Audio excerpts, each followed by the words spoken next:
സംവിധായകൻ രഞ്ജിത്തിനെതിരായ ലൈംഗിക പീഡന കേസ് റദ്ദാക്കിയിരിക്കുകയാണ് കർണാടക ഹൈക്കോടതി. ബംഗളൂരു വിമാനത്താവളത്തിന് അടുത്തുള്ള താജ് ഹോട്ടലിൽ വെച്ച് പീഡിപ്പിച്ചുവെന്ന യുവാവിന്റെ പരാതിയാണ് കോടതി തള്ളിയത്. വിവരങ്ങൾ കെ.ബി. ശ്രീധരൻ നൽകും. ശ്രീധരൻ, യുവാവ് പരാതി ഉന്നയിച്ച സമയത്ത് തന്നെ പരാതിയിൽ പറയുന്ന കാര്യങ്ങളുമായി കുറെ വൈരുദ്ധ്യങ്ങൾ ഉണ്ടായിരുന്നു.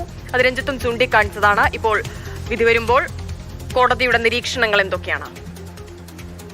ഹിമ രതീഷ്, ഈ എഫ്ഐആർ റദ്ദാക്കണമെന്നാവശ്യപ്പെട്ടുകൊണ്ട് സംവിധായകൻ രഞ്ജിത്ത് തന്നെയാണ് കർണാടക ഹൈക്കോടതിയെ സമീപിച്ചത്.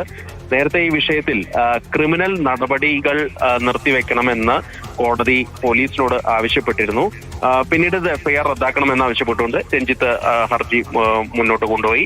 ഏതായാലും ഇതിന്റെ അടിസ്ഥാനത്തിലാണ് ഇപ്പോൾ ഈ എഫ്ഐആർ ഇതിൽ പല കാര്യങ്ങൾക്കും ഈ പരാതിയിൽ പറയുന്ന പല കാര്യങ്ങളും വൈരുദ്ധ്യമുണ്ട് എന്നുള്ള ഒരു കണ്ടെത്തൽ വന്നിരിക്കുന്നത്. ഏറ്റവും പ്രധാനം 2012 ഈ പീഡനം നടന്നു എന്നാണ് ഈ യുവാവ് പരാതിയിൽ പറയുന്നത്. അതായത് ബംഗളൂരു വിമാനത്താവളത്തിന് സമീപത്തുള്ള താജ് ഹോട്ടലിൽ വെച്ച് 2012 പീഡനം നടന്നു എന്ന് പറയുന്നു.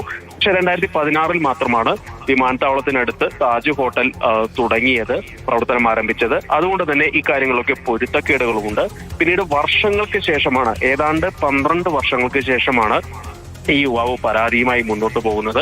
ഇത് സംശയാസ്പദമാണ് എന്നും കോടതി പറയുന്നുണ്ട്.